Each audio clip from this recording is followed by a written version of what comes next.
All right. Hello, everyone. We are recording the meeting.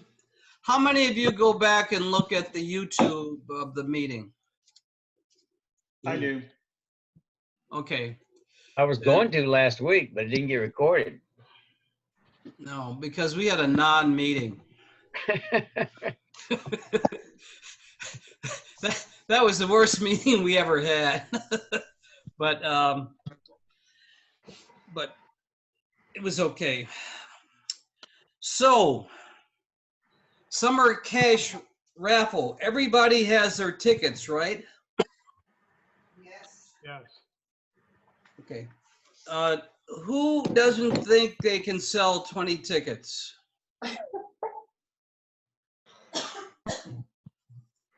You don't think you can sell 20 tickets, and you call yourself a stock salesperson?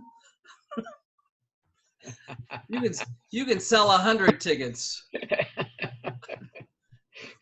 Double her number. Well, you know, if you think you're going to have difficulty selling 20 tickets, just give me a call, or give Reggie a call, and we'll give you some tips on how to approach it. Now, many times you don't think you can sell the tickets because you're cautious about asking people to do things, and I understand that.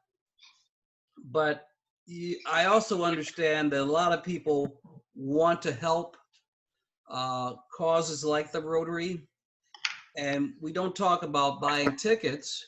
We talk about Rotary and hang up. But next year, maybe when you talk about Rotary, you might talk about tickets. So selling is a long process, and I wish you all a lot of luck. But if you are having difficulty, just give me a ring and I will help you out. Okay, yeah, Jackie. Mr. Chairman. I'm the president. I'm not the chairman. Mr. President. I meant to say King. Some folks have responded to my email with the question, can you also pay with Cash App or Zelle or PayPal? Yeah.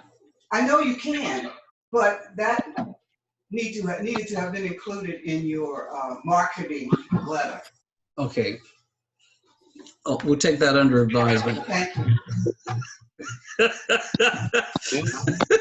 As far as I'm aware, no one has ever paid for anything in Rotary with PayPal.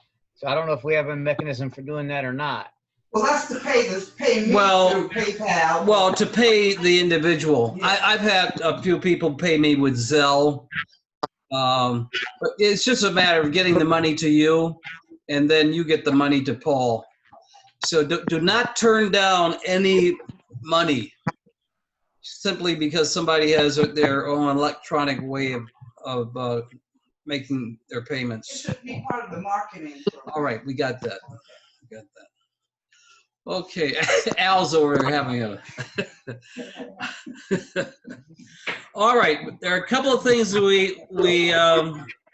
we're looking for. We're looking for a president-elect, and let's talk about it a little bit. Probably the next president-elect is not at this meeting. I think it's Jackie. No. Why are you saying no? Anyway? She has to get a little more experience under her belt. Oh, really? After 40-some years in the business world? A little more Rotary experience. Oh, that's. But Mary, talk to her about that. It might come to it, and you'll be sorry. I'm busy. Bert is laughing. But who isn't? And Murphy is. It's either Reggie or Jackie. You guys pick your poison. I'm not adding any more comments. The more you get to know Jackie, the more you'll love Reggie. I don't know about that. Alan, I know welcome. you're a good Christian man. It's the right thing to do. You need to Here step I up am. for the benefit of Rotary. You need to step up. Hey, Alan, Yeah. we're having your Speaker. your hearing Yeah, aid. Sean Butler. Yeah, did he Yeah. call you? Yeah, he did. He called me just to double check, and I said, yeah, 12:15 would be fine to come on. He said he had something right at noon, so. Yeah, he should be showing up. He should be coming showing on up any minute now. Yeah. Yeah. All right, so think about somebody who isn't at the meeting today, who may be a good candidate to be president next year. That's a whole year away. They're not here yet, but they want to be president next year. There's Sean. Hey, Sean. Welcome. Hey, there's Sean. Hello. How are you? Hey, Sean, welcome to our Rotary meeting. Yeah, this is awesome. It's the new Zoom culture. Well, and we're doing well. We hear you 5 by 5. We're going through some Rotary meeting business right now, but your Sure. timing's good, and I'll give you. In fact, I'll let Alan give you a proper introduction when it's time for you to join us. But it won't be long. Yeah. Stand by. Okay. And thanks for joining us. Thanks for having me. Okay, well, this president-elect thing is serious. Only because I'm really getting old, guys, ladies, and I think a 4th term would kill me. But some people say, well, what's wrong with that? It might come to, and we're talking reality here. A number of us have done 2 terms. So those of you who have done 1 term and haven't done a 2nd term, think about it. Those of you who might be career oriented and have are officers now, like Chuck's an officer, Randy's an officer, they might have aspiration of moving up the ladder. You never know. So, a guy that comes to mind is Mike. How many know Mike? Mike Wasta? Yeah. I got Mike in mind to replace me. He's across the bay today. That's why he's not part of this meeting. Oh, okay. Oh, Paul says he has dibs on Mike. Yeah.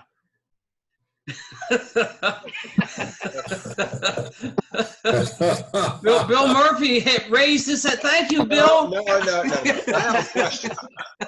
Oh, that was a question. Yeah. Okay. Actually, what I wanted to say was, Bill, in terms of people who've been president before, at one time, over half the club had been president at some time or another. And we may still be near the half the club has done it mark. So if anybody's thinking about being president or in looking for people, we need to make sure they understand that, there's a written guideline for being president, but like we've said so many times, there's no Rotary police. If you become president, it's your year. You run it how you want to. You structure the meetings the way you want to. It's wide open, and you've got a lot of people who are certainly willing to help. It's like, well, I'm going to be gone a month. I can't do it. Well, there are people who will fill in for you. Anytime anybody's gone that's president, I'll do it a week or two, I'm sure, and all of us would. So it's not something that once you agree to do it, you're going to get locked into a structure and you absolutely have to be here every week. Nobody expects that. So, I mean, there's a lot of help available. There's a lot of training for it. And no, I'm not going to say it's easy, because it's not, but it's not the worst thing in the world. It's not like the weight of the world is on you and you're going to get a pass-fail grade. So, Bill, I agree with everything you said, except it is easy. And it's not hard. And the reason it is easy is one person doesn't really manage the club. It's a team effort. And let me tell you, if it wasn't for the board, a number of people who aren't on the board, no one of you could pull it off. Half of us have done the job before. The majority of us have had management jobs as we were growing up, as we were kids. So this thing it's fun. It's a service organization. There's no rules, as Bill said. So don't think of it as this tough job. And what are we gonna do? Fire you if you screw it up? Nobody's fired me. Nobody fired John. God, we had 100 opportunities to fire John. He was begging to be fired. So enough of that. We're having a little fun with it. There's another easy job, the awards committee chair. And now, Jackie, if you want to do something, that's a great way to cut your teeth on what it's That all is a about. good one for Jackie. Where? Does everybody understand what the awards committee chair does? No. Okay, the awards committee chair just collects up information about all the great things the club does across the year. So when it comes to awards time around, when's awards time? Around April, May, Bill? Yeah, so, and then the awards committee just puts everything together and submits it to the district, and we get a lot of banners and ribbons and accolades. It's probably not a good year since COVID. Does he have I've got to come over there about 4:45. We gotta put him on mute. Okay. Who called a buddy last week to see if their house had blown away? Bill Murphy did? I did. Al did? Al was away. Right. Al called me to see if his house had blown away. I called Bill. Okay. It's very important to call your buddies. Right, and that's how I knew he was going to be across the bay. The reason we want to call a buddy is whenever someone is at a meeting for 2 or 3 weeks in a row, they've lost interest for some reason in service above self. They're distracted and they don't understand that you really can walk and chew gum. You can do Rotary and other things, but it's easy to get distracted, and before you know it, you'll decide, well, I don't need to be in Rotary. And we can't afford that because we need as many people with us as we try to help all the problems in our community and in the world. So call your buddy because we don't want to lose our buddies. Isn't that right, Mark? Yep. And Mark's a doctor, so you know he's right. The other thing is, who invited a friend? That's right up the membership. That's a membership play. And Stanley, Chuck and I are going to get back to you on all these things we thought up on membership, because August is membership month. So if you don't call a friend and ask them to just set aside an hour, Stanley is going to visit your house. Oh, yes. My twin. Or give you a call. So let's call our neighbors and our friends and invite them to a Rotary meeting. Okay, now's an opportunity for everybody to participate. Randy, what do you got to say? Back to the awards issue. If anybody's interested in that, if you go to the district website, one of the icons takes you there, and there's all sorts of guidelines. I mean, it's very complicated. It's not an easy thing, but you can go through and find the various categories, pick out the ones that we might be good at, like our newsletter, Chuck does a great job on, and work through the criteria for that award. So there's a lot of help. It's not just, you know, gathering miscellaneous information. There's a lot of good guidelines in there about how to go about doing that. Jackie. Oh, you're talking to me? Yes. Bill Murphy, what you got to say? About awards or just in general? In general. Okay, one quick comment, and maybe this is something for the newsletter. Our district dinner is currently scheduled, the dinner we have every year with the governor is currently scheduled for September 8th, and it's tentatively scheduled at the rebuilt Eastern Shore Yacht and Country Club. Now, there's still a fair amount of question as to whether that's going to be available or not, and I'm trying to get back in touch with Andre about it. But the other issue, I've talked to some Exmoor a couple of times, and between COVID and people's reluctance to gather in a larger group, we really need to get some type of rough opinion as to how many people would say, no, I don't want to do that. I'd rather have a virtual meeting, or yes, I would support and go to the district dinner. Because our district governor, Judy, has said she's perfectly fine with doing a virtual meeting.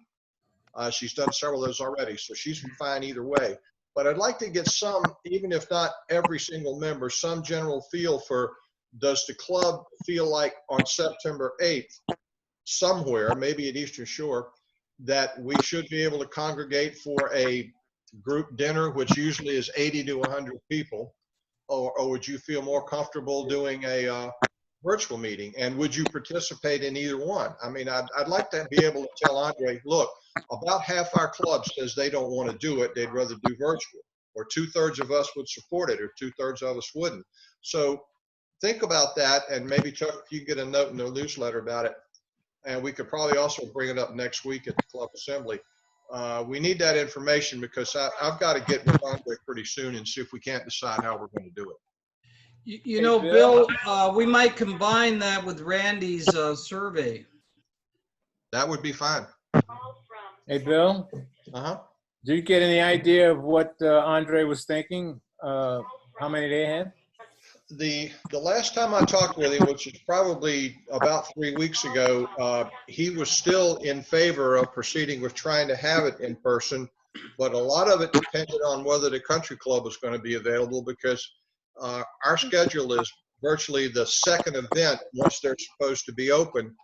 As I understand it, the first one is a prom for Broadwater Academy, and they're going to have to do it outside under tents. So I haven't talked with Monica, so I really don't know, but that's the big point, is whether that's available or not. But last time I talked, Andre was proceeding with trying to make it an in-person event. You have a question? Hey, Bill, I remember when we had it outside as a picnic thing, and there might be more people open to having an outside event rather than closed in an inside area. Yeah, and that's one of the things that I want to discuss with Andre. If people say, yeah, I'd like to do it in person, but not inside, you know, and we may end up having to do it outside. And of course, that brings its own challenges, as we know. Yes. Yeah. But so, yeah, first I need to get a feel for how our club feels about it, because I'd like to be able, because if we want to do it, or even if we don't, sooner or later, I'm going to have to give him a list of how many people are in and how many people are out. So I'd like to just get a jump on that if we can. Paul's got a question, Bill. Okay. I'd just like to say that I think if most members of our club aren't comfortable having a meeting of our own club inside, I would think most members would not be comfortable having a meeting with two other clubs inside. The outside might be a different story, but then that's all weather dependent. It's hard to do. Yeah, it is. And that's kind of my personal opinion too, Paul, and the way I think people would feel about it. I know Exmoor's tending in that direction, but I don't know for sure. Hey, Bill Murphy, this is Reggie. There is another option, do a hybrid, right? I mean, if you have a certain number of people small enough to properly socially distance that would like to do it inside, and the others could be doing on Zoom. So it could be a hybrid type of an event, right? Yeah, Reggie, it could be that for sure. But again, see, this year the host club is Nancock, so it's kind of up to them. Now, I know they're doing a combination in-person Zoom weekly meeting now, so I don't think that would be too hard for Andre to set up. That's another good suggestion, yeah. Jackie has a question for you, Bill. Yes. No, my only concern is that the 8th is less than a month away and the schools are just opening up in places. And it's very difficult to anticipate what impact that could have on the virus spreading even further. And so it's difficult to make a decision as to which way you would want to go. Okay. Yeah. Also, we may think about renting a tent like we did with the that last meeting that we had. Mm-hmm. Yeah, that's true, Stan. And of course, again, that's going to be up to a Nancock. It'll be their call this year. Okay, Paul, do you have anything to share? Me? Yeah. No. Okay, John? Oh. No, not really. The tent, I mean, as people recall, the tent we had 2 years ago was about 50-50, maybe 60-40 on people that are positive because it was hot and it's a lot of work. I mean, it was having been involved in helping set up the tent, literally taking the sides down. I don't think that's really likely, even if we were in charge. And you know, I don't want to put that on an Hancock to say get a tent because it's a lot of work, more than you think. Okay, what I'm going to do is take a break now because I promised Sean that we would bring him on at about this time. But Sean, first we're going to Diane, what time is it? It is Happy Dollars. Happy Dollars. And we haven't done Happy Dollars for a couple of weeks now, so I know we have some pent up Happy Dollars. So let's get it flowing. Well, I have Yes, this little guy is happy to get those dollars. I have two events. We have a son whose birthday is today. He turned 52 years old. Oh. And we have a grandson who's 18, who is being delivered to college today. So one happy dollar for each of them. Thank you, Reggie. Bill, I've got one. I have a happy dollar concerning a birthday. Today is also my lone surviving aunt or uncle's birthday. My mother's youngest sister. She turns 94 today, and she's still going strong. So I'm very happy about that. That is great, Bill. Jackie has a happy dollar. So I have 5 happy dollars because my MRI came back showing only that my sinus was infected. That's great. Did you hear that, guys? Yes. Great. And I'm happy about that because we were concerned. I'd like to have 5 happy dollars as well, Paul. And I'm going to divide my happy dollars between my sister's birthday, and my sister is 77 today. She's in Evanston, Illinois. And the other half of my $5 is I'm so delighted that Jackie's a Rotarian. This is going to be fun because you all should be jealous. I'm at a Rotary meeting. I've got a real live Rotarian over here, right across the room. Okay. And this is Chuck. Not really a happy dollars, just a remembrance dollars, $5. August 8th would have been my father's 92nd birthday. So in honor of my deceased father, I want to donate $5. Thank you, Chuck. I've got a $5 happy dollar. It may seem a little odd, but I just want to give you an update from the judge. Judge Burge yesterday had a gentleman in her court, 17 years old, who was going 100 miles an hour on the Bay Bridge, Chesapeake Bay Bridge. Turns out his father was a state trooper from Pennsylvania. And she fretted about all weekend what to do with him. And she decided he literally needed a little jail time, which he would get in general district court right away. But he's a juvenile, so that's why he came to her court. And the jail was full. She couldn't get So he called a break, but he got a big fine. And his father, who was a state trooper, just ate his butt out in court, and they were following themselves apologetically. And she pointed out he had 3 passengers in the car. Oh. And, you know, I mean, anyway, so it turned out okay, but, you know, there are some goofy people out there that are just as goofy as some of the young bucks that are sitting around the table here today. I talked to another lawyer about this yesterday from New York, just mentioned it in passing. He said, "Did you ever do that?" I said, "Yes, I did, but I didn't get caught." So there you go. Yeah. Anyway, there are still moronic young men on the planet, many of them roaming around doing stupid things. So that's worth $5, I think.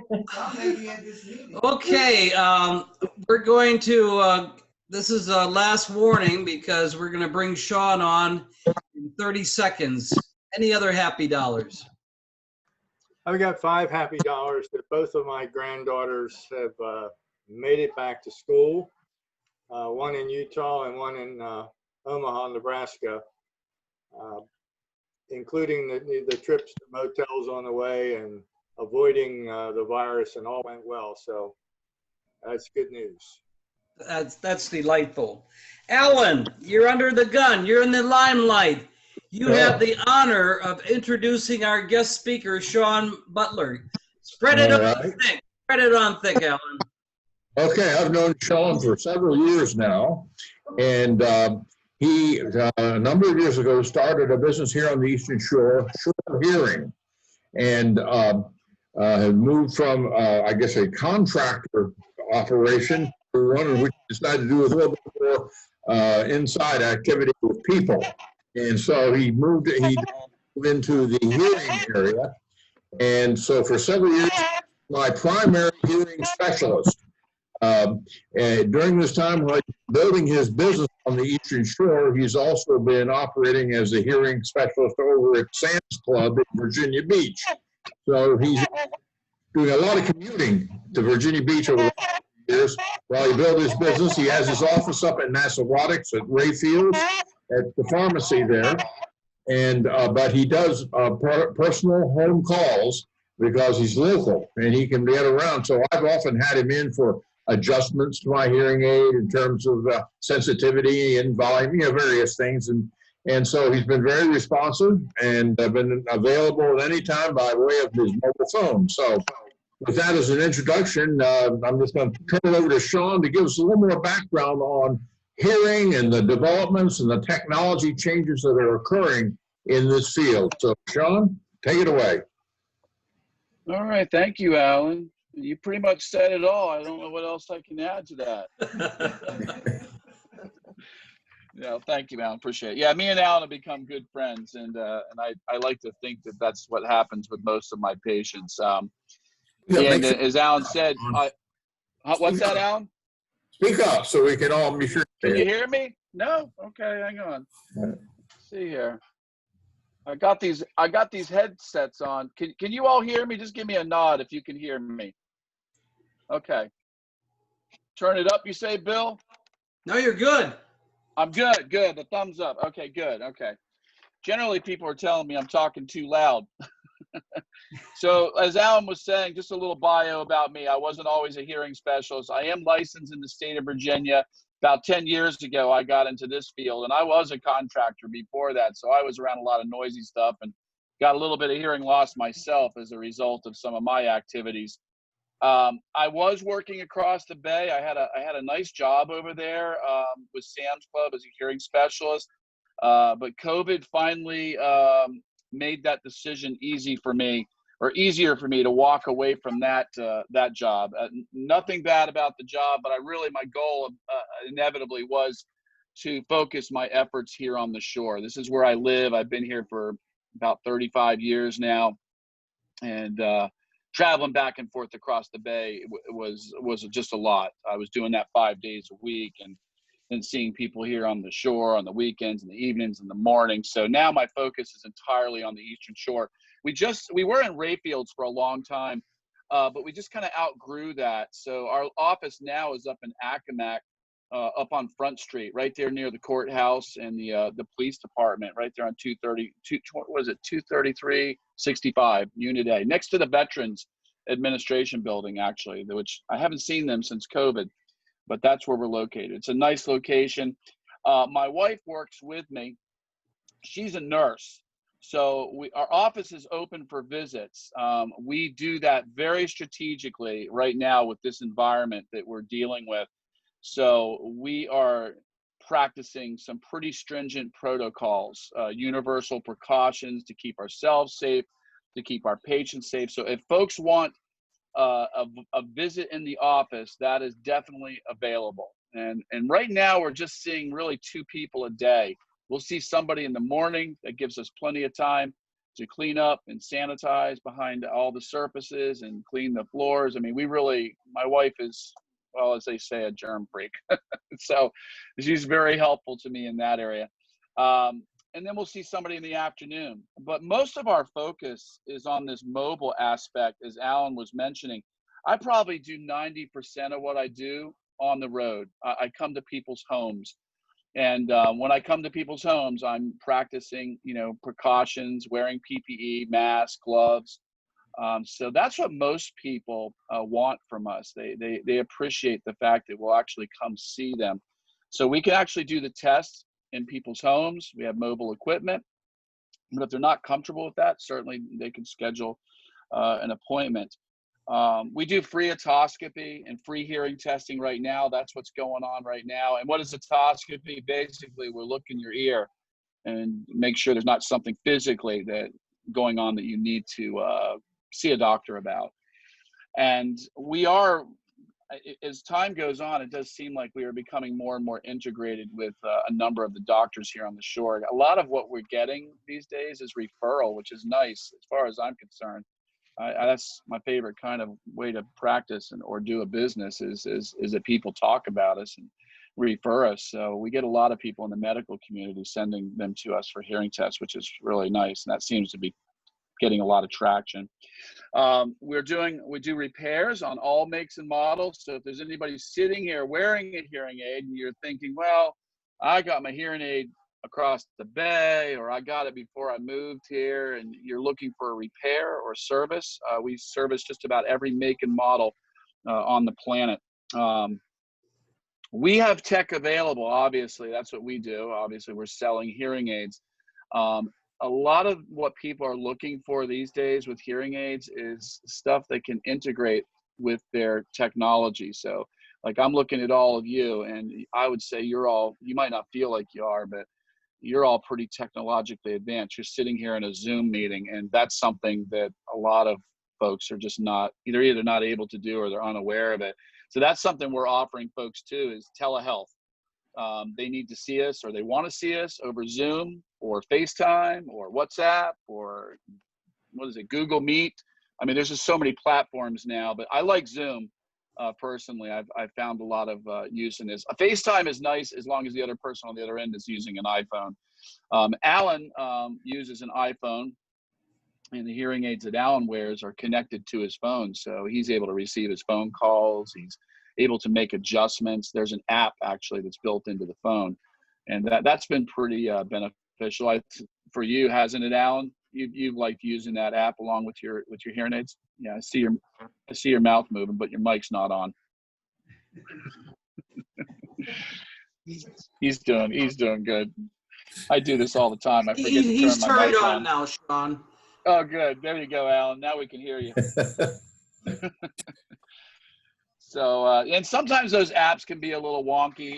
So that's another area of support that we provide people. You know, me and Alan have been together more than one time when the apps seem to be not functioning right. And I come to my patients and I give everybody my cell phone. That's a little unusual in our field. I don't try to create a layer of separation between me and my folks that I take care of. I want them to call me. I want them to know that I'm a phone call away. So that's always available. And that's pretty much it. I don't know if you have any questions, if anybody out there's got questions. I like to focus on the service that we're providing. I mean, anybody can sell a hearing aid. I say anybody, as long as you're licensed to do it. But the service is a big part of what we do and the time that we spend with our patients. I was with somebody yesterday, and she had had a number of hearing tests in the past, but what she told me was something I've heard repeatedly. She says, that's the best test I ever had. And I always chuckle when people say that, because the test is the test. I mean, there is no different test. It's the tones, it's the words, if you've ever had it. So there's no different test.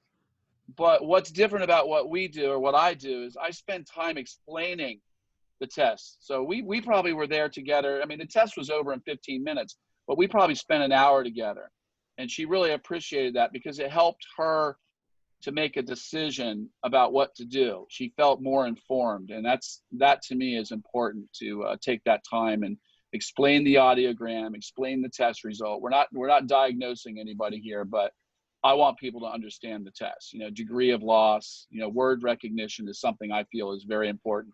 If any of you have ever had a hearing test, it's a word list. You got to repeat what the doctor or what the specialist presents to you. If you're not repeating what they said, then you're having a problem with word recognition on top of the hearing problem. Those are kind of two separate issues. But so we get into all that explanation when I do a hearing test. We do a really good thorough test, but we provide the explanation. I think that's absolutely paramount. So I don't know, you got any questions for me, folks? Yeah, take yourself off mute and shoot your question at Sean. I have a question. I was very interested to hear you say that the hearing aid is connected with an iPhone. And so I'm wondering what that actually means. How does the iPhone come into play? Well, the iPhone actually has an app that's native to the phone. People don't realize this. Like these little devices I'm wearing, these are these AirPods. It's all built into the phone. And if you have a device that's compatible with Apple, meaning Apple has approved the use of this device with their phone, the app is already in the phone. It's just a matter of navigating to where it's at in the settings and connecting it to the device. And what does the app provide? What is Good question. At its most basic level, it provides this: the ability to turn the volume up and down on your hearing aid. Back in the old days, I say in the old days aren't that long ago, and they still make hearing aids like this. You would have had to reach on top of your ear or in your ear where there was a small button to make the adjustment. Nowadays, you just open up the phone, you open up your phone, and there's the bar. It's like a virtual volume bar. You just slide it up and down, and you can change your volume. But the other cool thing about the app is it allows you to engineer the sound a little bit. So like if you want a little more treble or a little more bass, sound is a very subjective thing. What one person thinks sounds wonderful, another person may feel that's just too heavy on the bass, or it's not sharp enough. You can create your own sound. The hearing aid, the app also has a Find My Hearing Aid feature. So if you lose your hearing aid, you can take your phone and go look for your hearing aid, which is kind of cool. And that's saved a number of my patients a costly loss because they were able to go look for the hearing aid and find it if it came out of their ear. Which that doesn't happen a lot, but it happens.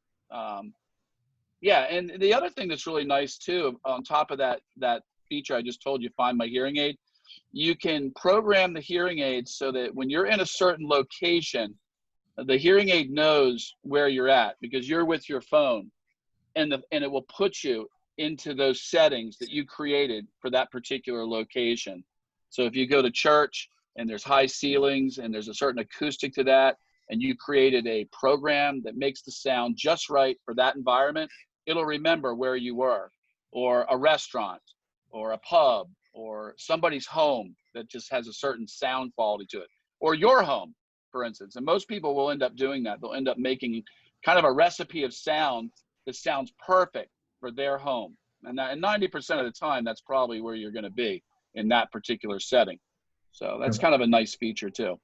I might want to point out, Sean, that my wife has a microphone that she puts around her neck. If I want to have direct contact with what she has to say to the exclusion of the TV and other things. I simply click on her microphone and then we can have that conversation up to about 40 feet away. Sean, Yeah, that I believe you called me maybe a year or so ago and we talked. And to be honest with you, one of the things I was always waiting on was a little more development in the technology with hearing aids. One of the biggest things I don't care too much about is the approved hearing aids for Medicare and so forth are primarily hearing aids that you have to change the batteries in every 4 or 5 days. And I don't want to have to fool with those tiny batteries every 4 or 5 days. I want rechargeable batteries. The other thing too is I've had hearing tests and I do have serious hearing loss, particularly in my left ear. And I go to the surgeon because in my left ear, my eardrum is underdeveloped, and that's where I have serious hearing loss. And the surgeon says, you need to get hearing aids. I go to the hearing aid person and they say, you need to go see a surgeon and get surgery. So the same results are telling me to go see each other, and I can't make a decision on that. So anyway, that's just a couple of comments. You mentioned your phone number. Would you mind giving me that right now? Yeah, sure. This is my office line too. If you're writing this down, I'll give you 2 numbers. The office line where I'm at right now, the home office, is 787-2311. Okay. And my mobile number, which is probably the primary way I talk to folks, is 710-4224. Okay, and that's area code 757? Yeah. Okay. Now, let me just comment, Chuck, on 2 things that you brought up. Number one, that is exactly where we're at now, rechargeable. I hardly sell anything now to anybody that doesn't have rechargeability. People don't like batteries. Like I said, I wear hearing aids too, and I will not deal with batteries. I don't want to deal with batteries. So I have rechargeable. It puts them in a little cradle, and it charges them up overnight, and you got 24 hours, almost 30 hours of charge, I think, once they're charged up. The other thing I'll say to you is this. When it comes to hearing loss, there's really 2 kinds of hearing loss. There's sensorineural, and we're getting into medical terms here, and there's conductive. Sensorineural is the kind of hearing loss that most people have. It means basically the hair cells in your cochlea are gone, and there's no fix for that. There's no tea, there's no pill, there's no herb, there's no surgery. Hearing aids are it at that point. And that's what 95% of the people on planet Earth have, is sensorineural hearing loss.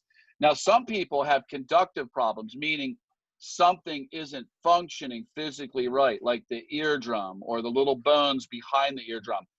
And there's surgery sometimes, and there's procedures that can fix things. If you have an ear infection, get an antibiotic from the doctor, get rid of the fluid, and then you can hear again. But when you talk about physical things that involve surgeries, that's when the client or the patient has to decide, what path do I want to follow here? If you have a conductive problem like you do, Chuck, like you mentioned, unless you want to go under the knife, then I say get hearing aids. I'll tell all my patients that, because surgeries are dangerous. That's all there is to it. I've had 5 of them in my life already. I heard one of the ladies mention earlier about sinus problems. I've had 2 major sinus surgeries. I want to avoid surgeries at all costs. They're dangerous.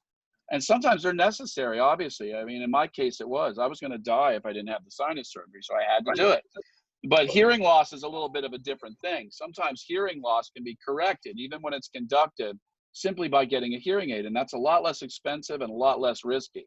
So I'm not, I can't make those decisions for folks, but I think that's a good solution most of the time. And that's why the doctor probably said, get hearing aids. He doesn't want to put you in harm's way, which is good advice, I think. So. Yeah, I would rather avoid surgery if at all possible, but I have a history of surgery on my ears. I had mastoiditis when I was a 7-year-old, and I had it in both ears, and I had my one ear actually operated on, and I also had an abscess gland at the same time. Just like you, it was an emergency surgery. Right, you had to do it. Yeah. Yeah, as a absolutely. matter of fact, they didn't expect me to live throughout the surgery. So I have that history. And it's actually the ear that I didn't get operated on where I've got all the hearing loss. So I will contact you and Yeah, talk with you that'll be further. good. And let me just say something else for everybody, because, you know, this discussion isn't just for you folks. It's for any family members or friends. And if you're living with somebody who's struggling, then it's affecting you too. You know, it doesn't just affect people with hearing loss. Other people who want to talk to their family members are being affected. So here's what we do at Shore Hearing. If you get hearing aids with us, you have 30 days. If you don't want them, give them back. We'll give you all your money back. That's a big difference between that and the surgery. You can't go back to the doctor and say, hey, this surgery didn't work out so great for me. I'd like my money back. But I don't want people to keep hearing aids if they're not happy. So, you know, and on that point, over the past 5 years, we've had 2 returns. Out of all the people that we've helped, 2 returns. That's a metric in our field that's unheard of. And it's because I don't fit people that aren't ready for hearing aids, and we don't make them keep them. You know, if they're not happy, we don't want that here, especially here on the shore. Shore is a small place. You know, people know each other from Cape Charles to Chincoteague to Saxis Island, New Church, and points beyond. So we want people to be happy, and and they generally are. So that's why we don't get returns. So, Sean, Jackie has a question for you, Sean. Yes, Miss Jackie. Sean, what causes a ringing in your ears? Yeah, that's another subject. That's called tinnitus. I actually suffer with that as well. I have been dealing with that since I was about 18, 17 years of age. I probably got that going to some rock concerts. And then I got into construction. But that ringing in your ears is not really in your ears typically. It's actually here. It's in your head. It's in your brain. And it's all part of usually if you have ringing in your ears, you have hearing loss. And that's a deep subject, but there's a reason why that whole thing starts up. You're missing sounds that you weren't hearing. Your brain starts trying to compensate for that. It's a little bit, I think, explain to my patients this way. You've all heard of people having an amputation, possibly losing a limb, and they have feeling in a hand that's no longer there. They call that phantom pain. So that sound you're hearing is a phantom sound. It's really not, because nobody else can hear it except for you. Now, on that point, hearing aids quite often, more often than I can tell you, actually help either mitigate that, lower it, or eliminate it altogether while you're wearing the hearing aid. Take the hearing aid out and the ringing comes back. And I deal with that myself. And my hearing aids actually help me with that. Sometimes my ringing is worse. There's different times of the day. There's a whole bunch of theories on why that happens. They say stress, diet, high blood pressure. I mean, there's a lot of factors that can kind of get the ringing going louder. My ringing seems to be louder at the end of the day, but at the end of the day, it's quieter. So there's a theory there about, well, it's quieter, so you don't hear anything else except the sound that's kind of buzzing in your ear. So that's usually it's connected, Jackie, to hearing loss. You know, that's kind of the simple answer there. It won't kill you, but it'll annoy you. Any other questions for Sean? Yes, I have a couple of quick questions for you, Sean. On the Apple iPhone, is the app that you regarded or speaking about the same one that has that checks the dB volume that you have experienced on a daily basis, that tracks that? That's a different app.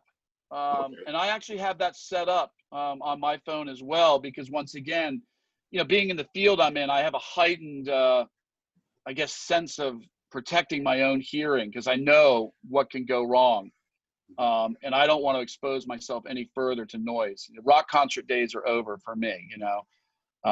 But yeah, the dB feature is something separate. Separate, okay. And the second question, a 91-year-old who's had hearing loss for many years because of his profession for decades, when there were no OSHA regulations about covering your ears and protecting and those types of things. Do you have any idea of any new technology or newer technology in recent years that perhaps can help in that situation? Well, we provide hearing protection too. You know, so the best protection you can get is No, something custom. For individuals' hearing is already impaired, severely impaired because of it.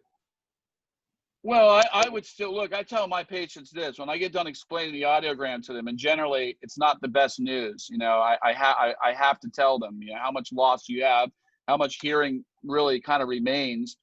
I will always stress to people, protect your hearing. You know, we just take a lot for granted when we're younger. When we get older and some of this stuff starts going, then we start, you know, thinking, well, what can I do to, you know, save what I got left or protect it? And I'll tell everybody, buy hearing protection. If you're a lot of older men are still, they're retired, but they're still doing loud stuff. They're running weed whackers and lawnmowers, and sometimes they take up carpentry as a hobby. And I'll tell them, stop ruining your hearing. Put earmuffs on. Go to Home Depot. I mean, if you don't want to get something custom made by us, go to Home Depot or Lowe's and buy earmuffs and protect your hearing, because you don't have too much left. So protection, we advocate that. Conservation, we're going to emphasize that more as the days go on, as our practice grows. I believe really that a lot of people could avoid seeing me for hearing aids if they would just protect their hearing. But unfortunately, that doesn't seem to dawn on folks until they get older, like me and you guys. We're all in the same boat together. I'm a little younger than most of you, I think, but yeah, I messed my hearing up. You know, I regret that, but I was young and foolish. What can I say? Stan has a question for you, Sean. Sure. Yeah, Sean, do you find that once people buy or get hearing aids, do they continuously wear them, or do they stop wearing them after a while? Stanley, they will stop wearing them if they don't sound good. And I've said this to many of my patients. I don't care what you spend on the technology, and there's all different levels. There's lower end, there's higher end. But if they don't sound good, you're not going to wear them. That's it. I have people come into me all the time wearing other manufacturers, and I look at what they're wearing and I say, well, you got a nice hearing aid here. This is a good product, what you got, you know? And generally, most people are wearing decent technology. I don't think anybody is selling a lot of junk out there, not in hearing aid offices anyways. But they, if they're not programmed right, and this is where the art is. If there's an art to what I do, it's me engineering the sound. That's what makes me a hearing specialist. That, you know, doing the test is easy. A kid can do the test that I do. That's not that complicated. But it's engineering the sound that comes out that hearing aid, the frequency response. And that's kind of where I'm like a sound engineer. You know, like in a band, you've got a guy with a mixing board, except my mixing board's on a laptop. And I just create the sound and I'll tell you something that generally I have found. This is one of the things that moved me toward mobile. I found that fitting people in their homes was the best result, typically, because that's the acoustical environment that they live in. If I fit them in my office, and this just happened recently with a lady that I just saw up in northern Accomack County, loves her hearing aids, but she called me about 2 days later and said, oh, it's so noisy in my house. She said, I sit down, I watch TV, and the air conditioner is, that's all I hear. I can't wear them. Well, I don't want that going on. She's going to return them, possibly, right? And then she won't fix her problem. So I go up to her house and I see her. I make an adjustment in her living room with my laptop, and she's smiling and she says, wow, that sounds great. And we did it right there in her living room. Her air conditioner is blowing on the ceiling right up on the wall right above her. And that's what it took to get them sounding right. So that's one of the reasons I do the mobile visits, because I find that's what people need. They need the hearing aid tuned up for whatever the noise is in their home, the ceilings, the dogs barking, the kids are screaming. I mean, whatever's going on in their home. Once I tune them up in their house, they're happy. Sean, I'm going to ask the last question, and that is, what's your fee for a test? The tests are free. The test is free. So nothing to lose there. It doesn't cost you anything to get your hearing checked. Well, thank you for joining. And Sean, you're always welcome. Hopefully we're going to be back in our Cape Charles coffee shop soon. And you're always welcome to drop in and have lunch with us on a Tuesday afternoon. Well, I appreciate that. It was good to see you all. And you know, when I look out at the audience, I appreciate, as you can tell, I kind of got a little bit of probably a natural speaking ability. That's just something I inherited from my father, I guess. But I look at your faces, and I'm watching faces, and I see really wonderful facial expressions. So that tells me that we had a nice discussion, kind of, and I appreciate that. Well, thank you. With regard to what we think, say, and do, 1, is it the truth? 2, is it fair to all concerned? 3, will it build good friendship, better friendship? 4, will it be beneficial to all concerned? And Stanley, Will we have fun? go with God, everybody. Yes. Take care. Bye. Thanks, everyone.